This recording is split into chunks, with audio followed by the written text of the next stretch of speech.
Hey guys, welcome back to another episode of You Know What. I'm Snack, this is my main man Mac, and we're going to continue with our defensive philosophy, specifically talking about parrying today. Yeah, so we're moving on from blocking to parrying, that next line of defense in our defense theories. So let's go ahead and get started with parrying some punches. Yeah, we, in our system, just to keep it simple, we parry straight punches.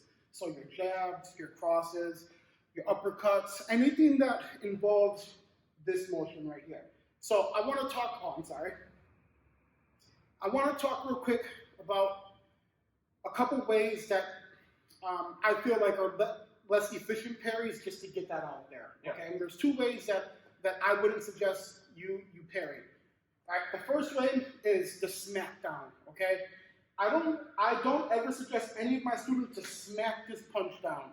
I don't want to create an opportunity. I'm sorry about that. I don't want to create an opportunity for this hand to come low. I still have the balance. Correct. To the next one. Yep. And I don't want this elbow to come high. And he said it just a second ago, because he still maintains his balance.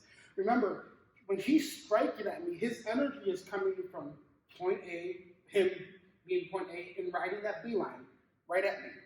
So if I do anything to disrupt his hips in terms of pushing his strikes down, I'm just assisting him with coming at me. Okay.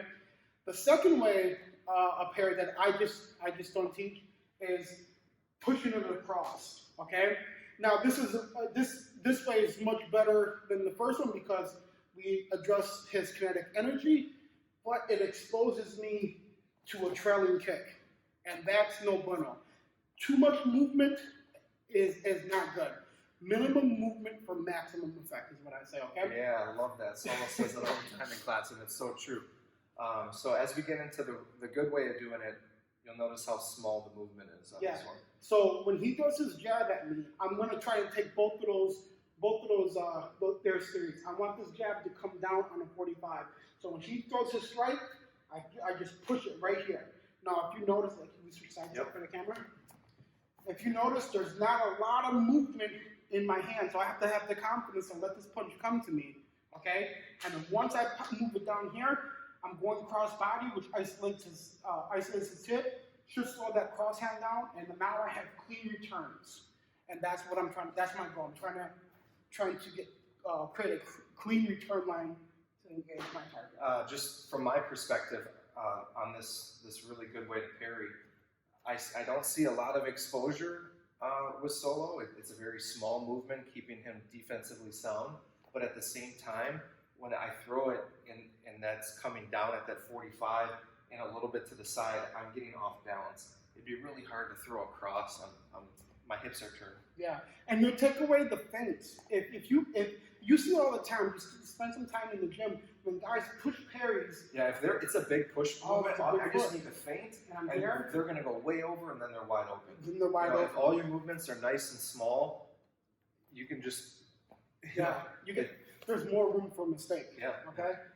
So, and that applies to both the jab and the cross. Both applications are the same way. He throws that cross at me, I'm just pushing it down. I'm disrupting his hips and keeping mine safe. And remember, it doesn't matter what stance you're in, you're always cutting that person in half. So if you notice that when I went and threw my cross, he picked it off with that hand over there. It doesn't matter if now we switch his stance. Still, if I throw my cross, it's going to be that hand that picks it off. Yeah. Okay, let's talk about uppercuts. That's another similar type parry movement, and we can parry uppercuts. Yeah. When you parry the uppercut, you're not going to get the same 45 exposure, but you are going to disrupt its flight path. Okay. So when that uppercut comes, you can come with the cross. I'm still popping it with the same side. I'm just smacking it down. Okay. There are some rules of thumbs that will go cross-side. Right, I pop it here because this loads up my hook, but it does expose me for a cross if he's feinting that. So it really depends on where your confidence and your skill level's at on which one you want to throw. I play it safe because the less I get hit, the more I can fight. With small gloves and how fast they can be coming in and how hard it is to pick up, I usually tend to stick with the same side. Same side, yeah. You know, cutting that person in half always. I don't try to reach across with stuff, but it can be done. It works. It works for some. Okay, the last punches to the head that we need to talk about are hooks.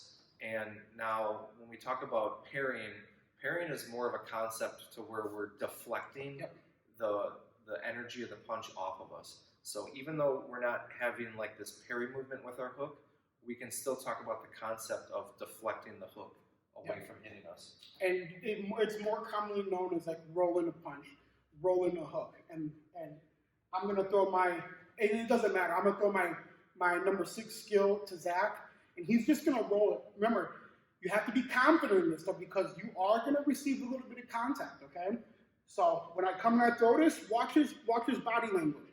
He comes, he receives it, and he's gonna roll with it. If he doesn't roll with it, it goes into his torso, and that's the bad part about it. But if you roll with the strike, it's like skipping a rock. Okay. You now throw my energy heavy here, and boom. Especially with MMA, where those small gloves can sneak in. Sometimes you want to go in and check that energy, but even it can kind of sneak through sometimes. So especially when I'm underneath like a barrage of punches and it's hard to keep up, sometimes it's good to just roll that punch off. It gives you the opportunity to then counter back. Yeah, guys, that's like a lot of these skills are utilized when we start attacking the return line. And once you get to that point, man, you're a bad man. You're a bad man. So, with that being said, thank you guys for tuning in. Do not forget to subscribe, share, like, give us your feedback. We love to hear what you guys have to say. And Cody, thank you for the question. It fell right into our lap, to be honest, because we are going to talk about parries this weekend. So, thank you. Thanks.